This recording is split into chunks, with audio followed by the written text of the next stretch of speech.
Assalamualaikum warahmatullahi wabarakatuh. Beri kami motivasi dalam situasi pandemi ini. Suami tidak bisa bekerja, yang hanya kuli bangunan sana sini. Proyek ditutup dan kami tidak ada pemasukan sama sekali karena mengandalkan gaji harian. Jazakumullah khairan. Cobaan dari Allah Subhanahu wa taala. Ini cobaan. Dan bukan cuma Anda, tapi semua orang diuji. Lalu bagaimana cara kita melewati cobaan, teman-teman sekalian? Saya coba berikan beberapa kiat. Yang pertama, Anda yakin kun la yusibana illa ma kataballahu lana. Allah mengatakan dalam Al-Quran, ya, katakanlah kami tidak akan ditimpa kecuali dengan apa yang sudah Allah catatkan buat kami. Memang Allah takdirkan di detik ini, di waktu ini sedang ada cobaan seperti itu. Tetapi ini harus dikemas dengan ayat yang lain, yaitu inna ma'al usri yusra, ya. Fa inna ma'al usri yusra. Sungguhnya di setiap kesulitan akan ada kemudahan, di setiap kesulitan pasti ada kemudahan. Jadi saya yakin Anda masih banyak memiliki kemudahan. Seperti misalnya Anda masih bisa bernafas, masih bisa melihat, masih bisa mendengar gitu kan. Dan Allahu alam, mungkin Anda juga sampai hari ini 8 hari Ramadan Anda masih bisa, ya, hidup, puasa, makan dan seterusnya. Tapi mungkin kekurangan karena pendapatan yang biasa rutin datang ini sudah nggak ada. Mungkin juga Allah Subhanahu wa taala menggerakkan beberapa hamba-hambanya yang memenuhi kebutuhan Anda. Teman-teman, coba bergantung kepada Allah Sang Pencipta. Dan jangan ragu tentang masalah itu. Bergantung kepada Allah Subhanahu wa taala. Saya ingin berbagi sebuah kisah. Menukil sebuah kisah seseorang yang sangat susah hidupnya. Dari orang-orang, kisah klasik dulu tentunya. Dia sangat susah sekali hidupnya. Dan saking susahnya sampai dia bilang, dia ceritakan dirinya, saya cuma hidup dari pendapatan harian saya. Dia bilang satu waktu saya keluar ingin mencari rezeki. Pada hari itu betul-betul tidak ada sumber rezeki. Kenapa yang saya dapat hari itu yang dipakai makan gitu. Dia bilang saya sudah keliling sana sini tidak ada makanan. Dan sampai saya tidak pulang ke rumah sampai di awal malam selepas Isya lebih. Istri sama anak saya sudah menunggu. Kemudian saya pun pulang ke rumah. Begitu pulang ke rumah, dibuka pintu, disambutlah oleh anak dan istri dengan harapan selain menemui saya juga mereka berharap bisa ada makanan dan minuman seperti biasa. Tapi karena istri saya melihat di tangan saya tidak ada sama sekali bekal apa-apa, maka saya pun duduk, kemudian diberikan air putih, lalu dia bertanya, apa hari ini nggak ada bekal makanan? Lalu saya menjawab, sama sekali saya nggak temukan pekerjaan. Saya tidak tahu harus mencari di mana lagi. Lalu kata istrinya, lalu apakah kita harus tidur dalam kondisi kelaparan? Saya sama anak-anak betul-betul belum makan sama sekali dari pagi gitu. Maka kata dia, baik, saya istirahat sejenak, baru saya akan keluar cari rezeki lagi. Mudah-mudahan malam ini Allah berikan kepada kita. Kata istrinya, baiklah kalau gitu. Subhanallah, tanpa mengenal letih, laki-laki yang soleh ini dia keluar dari rumahnya. Dan waktu dia keluar, sudah masuk, kalau kita sekarang jam 12 malam. Zaman dulu, belum ada lampu kayak kita sekarang. Mungkin di jam 10 malam aja kalau kita sekarang itu sudah, zaman dulu orang sudah tidur semua. Gelap. Maka dia pun jalan, dia tidak tahu mau kemana sambil dia berdoa kepada Allah SWT, ya Allah, kemana langkah kakiku ini? Aku sendiri belum makan seharian, anak istriku juga belum makan. Berikanlah kami rezeki. Sambil berjalan, dia bilang mata saya tiba-tiba melihat sebuah masjid. Di sekitar rumahnya, tidak jauh dari rumahnya. Gelap. Nggak ada lampu kan, zaman dulu belum ada lampu, orang pakai sumbu, pakai minyak, dinyalakan, kemudian baru terang. Itu pun sangat kecil penerangannya sebagaimana kita tahu kalau pakai sumbu. Maka dia coba nyalakan api, menyala, kemudian dia wudhu, dia sholat, dia tidak tahu harus buat apa lagi. Mulai ada sholat, habis sholat dia berdoa kepada Allah Subhanahu wa taala supaya dimudahkan, dikasih rezeki, dikasih segala macam, dan dikeluarkan dari masalah kemiskinan ini. Setelah itu, subhanallah, terjadi pada malam itu, penguasa di wilayah itu, kalau kita bisa bahasakan rajanya, gelisah, nggak bisa tidur. Dan seperti orang ketakutan akan meninggal dunia. Hatinya terdorong untuk bersedekah. Maka dia mengambil beberapa kantong isinya emas. Ya. Lalu dibawa sama dia, dan dia bilang, ya Allah, hatiku sangat gelisah, aku takut meninggal sementara aku masih belum memiliki bekal yang cukup bertemu denganmu. Maka izinkanlah hambamu ini bersedekah di jalanmu. Dia bawa berapa banyak karung yang dia bisa bawa, karung-karung kecil, bungkusan emas semuanya. Dia naik kuda dan dia mengatakan, ya Allah, dan aku minta petunjuk kepadamu. Aku tidak akan memegang tali kekangan kudaku ini, aku biarkan jalan. Raja tidak minta dikawal oleh siapapun. Tergerak hatinya begitu. Subhanallah, dia jalan. Subhanallah, ya, Maha Suci Allah. Kisah nyata ini menjelaskan kudanya berhenti di masjid yang ada orang soleh tadi yang susah itu. Dia juga heran, kudanya masuk di halaman masjid, diam di situ. Dia turun, apa ini rahasianya? Kenapa Allah datangkan ke masjid ini? Dia bilang, saya masuk ke masjid gelap, cuma ada satu saja sumbu lampu, ya, sumbu lilin. Kemudian saya mendengar seperti ada orang suara, ya, orang yang berbicara. Saya coba mendekati suara itu, ternyata orang yang sedang berdoa. Nah, tadi orang yang miskin itu berdoa, ya Allah, mudahkanlah rezeki, saya sudah seharian tidak makan sama anak istri saya, berikan kami rezeki, saya tidak tahu harus kemana lagi, saya mohon kepadamu. Dia merengek-rengek sama Allah. Raja ini dengar, maka raja itu menegur si orang tadi miskin ini. Setelah salam, dijawab salam, dia mengatakan, si raja ini bilang, saya dengar tadi keluhanmu kepada Allah Subhanahu wa Ta'ala. Saya kebetulan bawa beberapa kantong uang emas, saya akan berikan kepada kamu sebagai sedekah. Dan ketahuilah, saya raja di wilayah ini, saya tadi gelisah, ingin sekali keluar dan bersedekah, dan Allah tunjukkan saya ke masjid ini. Mungkin kaulah yang Allah maksudkan. Dia bilang, lalu saya akan berikan kepada kamu uang ini sebagai sedekah di jalan Allah Subhanahu wa Ta'ala antara kita berdua, dan yang ketiganya Allah. Dan saya berharap apapun yang kau butuhkan, datanglah ke istanaku setiap saat. Saya yakin Allah yang menggerakkan saya bertemu dengan kamu. Subhanallah, orang miskin ini luar biasa kalau punya keimanan. Apa yang dia bilang? Wahai Tuhan, kalau seandainya saya pun masih punya kebutuhan selain apa yang Anda akan berikan kepada saya ini, maka saya tidak akan datang minta kepada Anda, tapi saya akan minta kepada Allah yang telah mengirim Anda datang kepada saya. Butuh kesabaran akhi dan ukhti. Yakinlah, Allah tidak akan membuat kita susah. Allah tidak ingin itu. Tapi cobaan lagi datang, apalagi bukan kepada Anda sendiri. Selanjutnya juga ada seorang yang sangat tua di Mekah. Dia menaungi kurang lebih 8 orang wanita. Cuma dia sendiri laki-laki. Umurnya 60 tahun, hampir 70 tahun. Ringkas cerita teman-teman sekalian, At-Tabari menceritakan, karena dia bilang, saya hadir dari awal kisah ini, maka saya coba ceritakan. Dia bilang ada seseorang yang tua, miskin, di musim haji.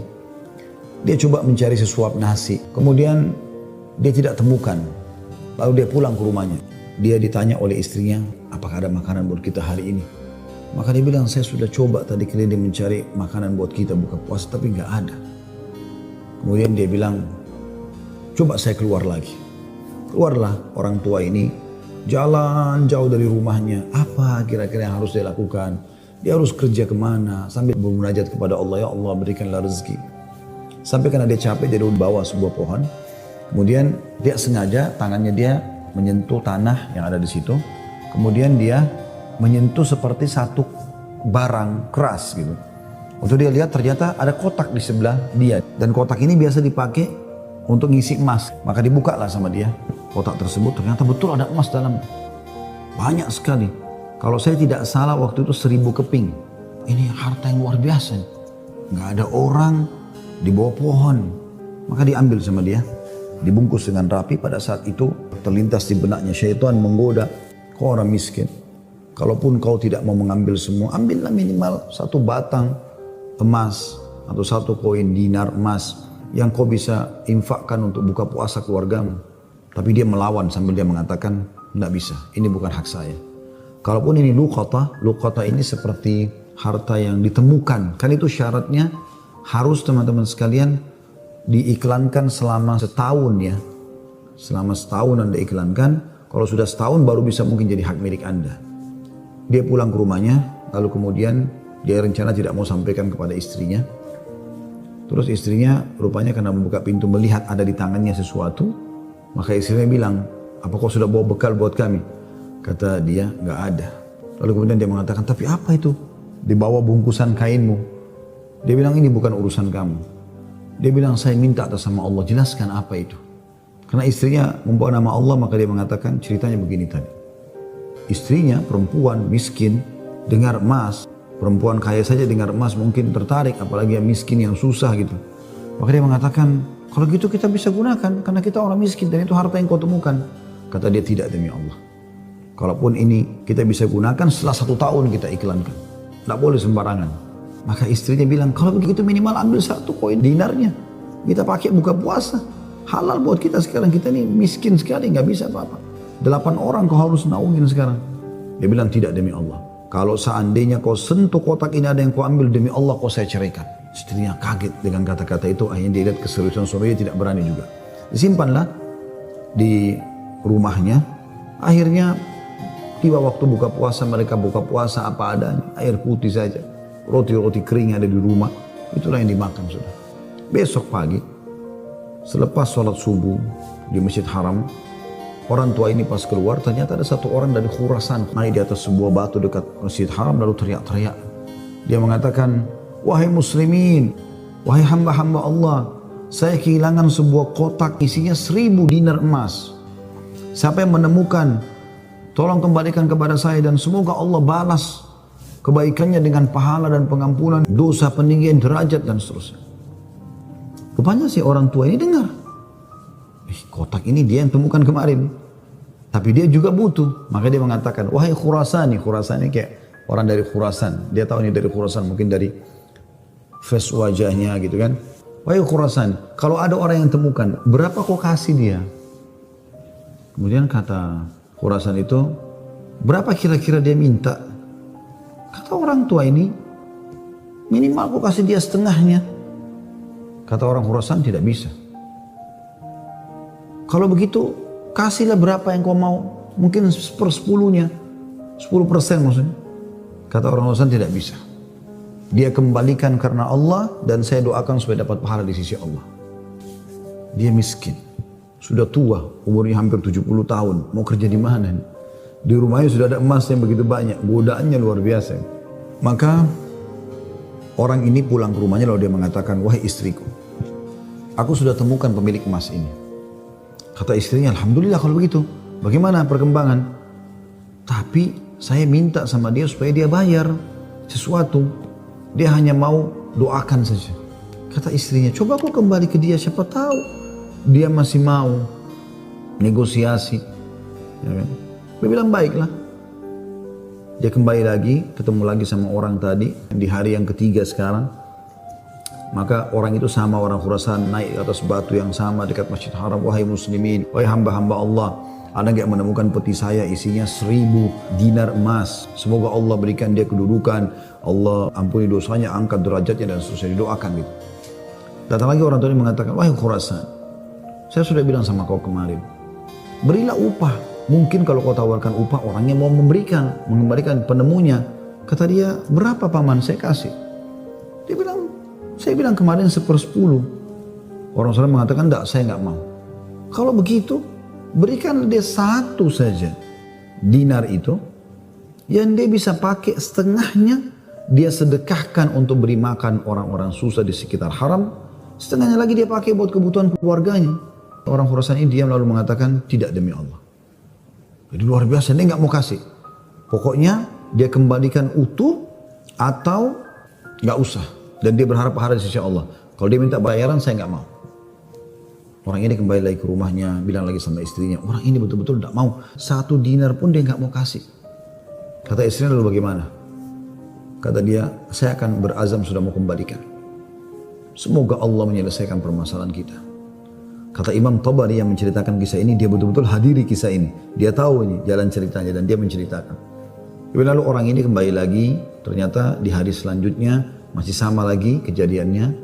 Terus kemudian kata orang tua ini karena sudah 3 hari berturut-turut dia mengatakan, wahai Khurasan, kau mau petimu? Saya tahu di mana petimu itu. Kata dia, ya baiklah, saya akan ikutlah dia.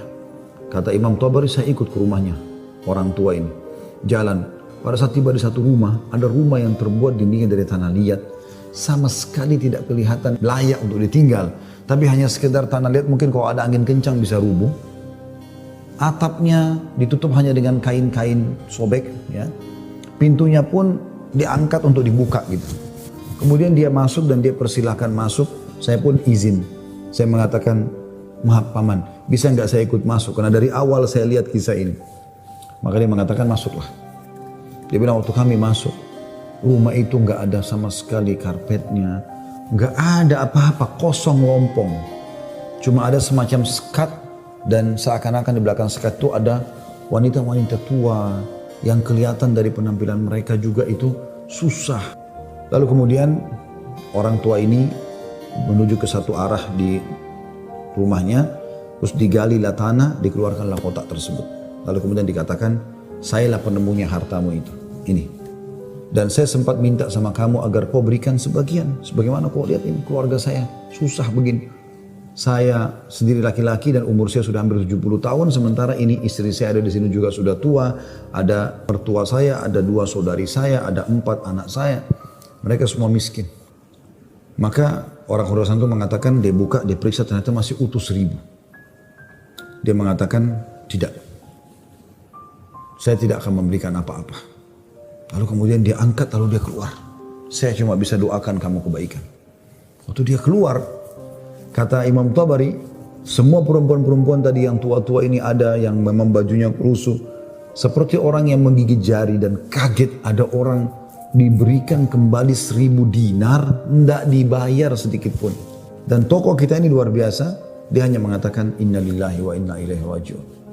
Dah, kalimat istirja, ini musibah. Sudah menemukan apa dan dia betul-betul jujur, dia jaga, dia enggak ambil karena takut kepada Allah SWT. Kata Imam Tabari bilang, saya tidak tahu mau bilang apa. Saya pun menundukkan kepala, serba salah karena waktu itu Imam Tabari masih muda dan belum punya apa-apa gitu. Dia juga membantu apa gitu. Dia bilang, tiba-tiba ada yang ketuk pintu. Lalu pemilik rumah ini buka, ternyata orang Khurasan tadi kembali lagi. Kata dia, ada apa wahai Khurasani? Istilahkan Khurasani maksudnya nisbat kepada negeri Khurasan itu ya. Kata orang Khurasan itu, bisa saya masuk? Kata dia, baik, silahkan masuk. Masuklah dia. Kemudian dia mengatakan begini ceritanya. Saya ini punya seorang ayah yang meninggalkan 3 peti emas seperti ini. Masing-masing isinya 1000 dinar emas. Ayah saya waktu mau meninggal, dia mengatakan, 1 kotak, berarti 1000 dinar emas, kau bagikan sebagai waris. Itu sudah banyak sekali. 1 kotak 1000 dinar emas lagi, kamu gunakan untuk pergi haji, kalau aku meninggal. Dan 1 kotak dinar emas lagi, 1/3 hartanya maksudnya, itu kau berikan kepada 1 orang yang sangat miskin dan susah. Saya ingin supaya mereka jadi baik kehidupannya. Maka dia bilang orang Khurasan ini, itulah sebabnya wahai paman, saya tidak mau memberikan Anda 1 dinar pun. Karena ini amanah orang tua saya. Tapi demi Allah, setelah saya keluar dari sini, saya tadinya memang mau menguji, mau melihat apakah Anda betul-betul susah atau tidak. Ternyata sudah saya lihat tempat Anda dan saya keluar, Anda pun tidak marah, tidak apa. Maka saya melihat Anda orang yang paling layak untuk menerima. Maka ambillah ini semua sedekah atas nama ayahku. Kata Imam Tabari, tiba-tiba orang itu taruh, kemudian dia lari, pergi. Saya berusaha mengejarnya, ingin mengucapkan terima kasih bersama pemilik rumah, kami sudah tidak bisa melihatnya, dia sudah hilang orang itu. Kemudian saya pun dipanggil kembali oleh pemilik rumah, duduk, kemudian dibukalah pada saat itu kotak itu, lalu mulai dia panggil ke-8 wanita yang ada di rumahnya itu. Kata Imam Tabari, demi Allah dia mulai membagi kepada kami rata. Karena jumlah kami 10, maka kami masing-masing mendapatkan 100 dinar. Setelah selesai, lalu dia mengatakan kepada istrinya, wahai istri, bukankah ini lebih baik setelah kita sabar sedikit, Allah menjadikan semua jadi milik kita, daripada kemarin kamu ambil 1 dinar tapi haram. Kemudian dia balik kepada saya, kata Imam Tabari, dan dia mengatakan, demi Allah, baju ini yang saya pakai, dia bilang, hanya ini baju yang utuh di rumah kami. Sebagaimana kau lihat baju-baju ini semua yang dipakai oleh keluargaku, tidak ada yang layak dipakai sholat. Jadi kalau waktu sholat tiba, saya sholat dulu, kemudian saya sembunyi di satu tempat, baju ini saya buka, dipakai oleh istri saya, dipakai sholat. Habis itu dibuka, dipakai sholat oleh mertua saya, dibuka, dipakai sholat oleh saudari saya, oleh anak saya. 1 baju. Kata Imam Tabari, saya berterima kasih padanya, kemudian saya pergi. Saya menemukan harta itu sangat berkah dalam hidup saya, dia bilang. Beberapa tahun kemudian saya datang lagi ke Mekah, saya datang ke alamat yang sama, rumah itu sudah tidak ada, saya cari tahu ternyata orang tua ini sudah meninggal, dan saya temukan anak-anaknya yang perempuan 4 itu semua menikah dengan tokoh-tokoh masyarakat Mekah, orang-orang kaya, dan keluarga mereka menjadi orang yang mampu semuanya. Selanjutnya juga saya sarankan sunnah Nabi SAW, kalau kita sedang diberikan cobaan, lihat orang yang di atas kita. Lihat orang yang lebih susah. Kalau kita pincang, na'udzubillah, puntung kakinya satu, lihat orang yang puntung kakinya dua. Puntung kakinya dua, lihat orang yang juga puntung tangannya. Puntung kaki dan tangannya, lihat orang yang buta. Selalu orang yang lebih susah. Sehingga kita selalu tahu nikmat Allah begitu besar kepada kita. Kadang-kadang teman-teman saya lihat ada orang berkeluh kesahnya luar biasa, padahal sebenarnya masalahnya kecil dalam hidupnya. Masalahnya masih bisa dia laluin, tapi dia besar-besarkan masalah itu. Sehingga akhirnya dia tidak bisa melalui cobaan dengan baik. Apa kata Umar radhiyallahu anhu tentang masalah ini? Orang yang Allah berikan cobaan kepada dia dan pasti Allah akan uji hamba-hambanya. Sebagaimana Allah jelaskan dalam surah Al-Baqarah ya, ayat 155 ya. A'udzubillahi minasyaitonirrajim. Walanabluwannakum bisyai'in minal khauf. Kami pasti akan menguji kalian dengan sedikit takut. Minal khaufi wal ju', rasa lapar. Wa naqsi minal amwali wal anfusi wath thamarat, dan kekurangan jiwa. Yang orang kita cintai meninggal, harta juga kurang, hasil panen juga kurang, pekerjaan tidak ada, di PHK kayak sekarang masa pandemi. Wabashshirus sabirin, dan sampaikan berita kepada orang-orang yang sabar. Siapa mereka ya Allah? 156-nya. Alladzina idza asabatuhum musibatun qalu inna lillahi wa inna ilaihi raji'un.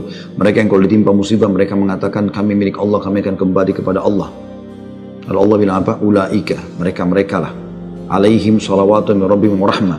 Mereka akan dapat ya jalan keluar dan rezeki dari Tuhan mereka. Wa ulaika humul muflihun, dan mereka adalah orang-orang yang beruntung, betul kan?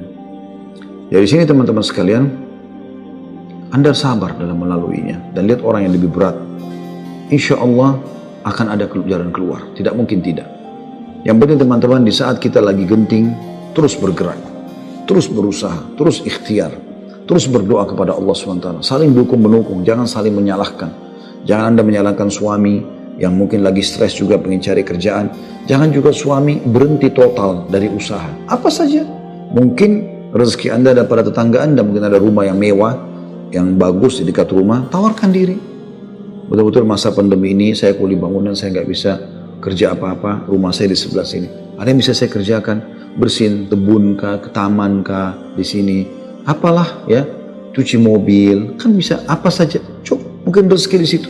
Siapa tahu Allah SWT gerakkan mereka orang-orang kaya tetangga Anda itu, justru mereka bisa menyiapkan buka puasa, sahur. Alhamdulillah, kehidupan bisa berjalan, gitu kan? Maka Allahu a'lam itu yang saya bisa kasih jawaban, karena saya juga merasa prihatin dengan keadaan ibu dan suami dan semua muslim yang sedang tertimpa seperti ini. Semoga Allah SWT memberikan kita semua jalan keluar yang terbaik.